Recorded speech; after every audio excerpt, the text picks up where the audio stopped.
মাননীয় মুখ্যমন্ত্ৰী ডক্টৰ হিমন্ত বিশ্ব শৰ্মা ডাঙৰীয়া, মোৰ সতীৰ্থ মন্ত্ৰীসকল, চিফ ছেক্ৰেটাৰী ডাঙৰীয়া, জয়ন্ত নাৰ্লেকাৰ ডাঙৰীয়া, বেংকৰ বিষয়াসকল, ইয়াত উপস্থিত থকা চৰকাৰৰ জ্যেষ্ঠ বিষয়াসকল, বিভিন্ন আমাৰ জিলাখনৰ পৰা আমাৰ এই অনুষ্ঠানটোৰ লগত সংযুক্ত হৈ থকা অসম চৰকাৰৰ বিষয়াসকল, সুধীবৃন্দ। ৰাজ্যখনৰ কৰ্মচাৰীসকলৰ কল্যাণ আৰু আৰ্থিক নিৰাপত্তা সুদৃঢ় কৰাৰ উদ্দেশ্যে অসম চৰকাৰে চলিত বৰ্ষৰ এক উল্লেখযোগ্য পদক্ষেপ গ্ৰহণ কৰিছে। সি হৈছে শূন্য খৰচ কৰ্মচাৰী বীমা আঁচনি।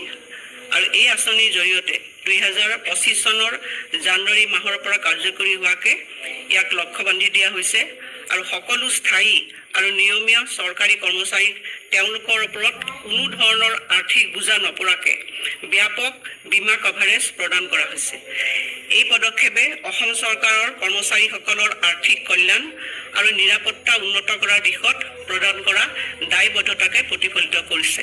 মই পোনপ্ৰথমে অসমৰ মাননীয় মুখ্যমন্ত্ৰী ডাঙৰীয়াক শলাগ জনাইছোঁ, কৃতজ্ঞতা যাচিছোঁ। আৰু তেখেতৰ উদ্যোগতে এই আঁচনিখন অসমত পোনপ্ৰথমবাৰৰ পৰা গ্ৰহণ কৰা হৈছে। আৰু স্বাধীনতাৰ ৭৫ বছৰ পিছত এইখনেই হৈছে প্ৰথম আঁচনি যিয়ে কৰ্মচাৰীসকলক তেওঁলোকৰ পৰিয়ালবৰ্গক আৰ্থিক আৰু সামাজিক নিৰাপত্তা প্ৰদান কৰিছে। ভাৰতীয় state bank, union bank of India, Punjab national bank, axis bank আৰু ইণ্ডিয়ান বেংকৰ লেখীয়া 5টা প্ৰখ্যাত বেংকৰ সৈতে কৰা আনুষ্ঠানিক চুক্তিৰ জৰিয়তে এই আঁচনিখন কাৰ্যকৰী কৰা হৈছে। মই বেংকৰ এই অনুষ্ঠানকো ইয়াৰ লগতে মই তেওঁলোককো মোৰ কৃতজ্ঞতা জ্ঞাপন কৰিছোঁ। এই চুক্তিৰ অংশ হিচাপে বেংকত দৰমহা একাউণ্ট থকা ৰাজ্য চৰকাৰৰ সকলো কৰ্মচাৰীয়ে এই ব্যাপক বীমা কভাৰেজ পেকেজৰ সুবিধা লাভ কৰিব।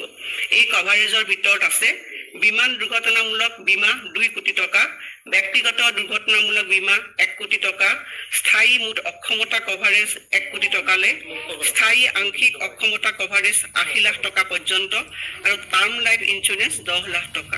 এই মূল সুৰক্ষাৰ উপৰিও কৰ্মচাৰীৰ বাবে স্বাস্থ্য বীমাৰ বিকল্প আৰু তেওঁলোকৰ পৰিয়ালক ৰাজসাহায্যযুক্ত প্ৰিমিয়াম আগবঢ়োৱা হৈছে। এই সুবিধাসমূহ লাভ কৰিবলৈ কৰ্মচাৰীসকলে এটা সহজ এপ্লিকেশ্যনৰ সৈতে তেওঁলোকৰ সংশ্লিষ্ট শাখাত বৰ্তমানে চলি থকা ছেভিংছ একাউণ্টটো চেলাৰী পেকেজ একাউণ্টলৈ ৰূপান্তৰ কৰিব লাগিব।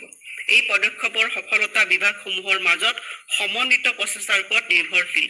DDO আৰু কোষাগাৰ বিষয়াসকলে একাউণ্টৰ ৰূপান্তৰ আৰু দাবী প্ৰক্ৰিয়াৰ ক্ষেত্ৰ পৰ্যায়ৰ কৰ্মচাৰীসকলক সহায় কৰাত গুৰুত্বপূৰ্ণ ভূমিকা লৈ আছে। এই আঁচনিৰ অধীনত ইতিমধ্যে 4 লাখৰো অধিক কৰ্মচাৰীয়ে নামভৰ্তি কৰিছে। আৰু দ্বিতীয় পৰ্যায়ত শূন্যবয় দুৰ্ঘটনা আৰু বীমা আঁচনিখন জিৰ' কষ্ট এক্সিডেণ্ট এণ্ড ইঞ্চুৰেঞ্চ আঁচনিৰ সুবিধা ঠিকাভিত্তিক আৰু ৰাজহুৱা খণ্ডৰ প্ৰতিষ্ঠানৰ কৰ্মচাৰীসকললৈকো সম্প্ৰসাৰিত হ'ব, যিটো প্ৰতিশ্ৰুতি আমি এই বছৰ বাজেটত আমি দিছিলোঁ।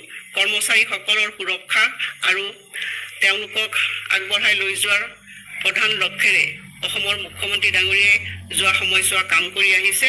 আশা কৰিছোঁ যে এই আঁচনিখনে অসমৰ লাখ লাখ কৰ্মচাৰী আৰু তেওঁলোকৰ পৰিয়ালক আৰ্থিক আৰু সামাজিক নিৰাপত্তা প্ৰদান কৰিব।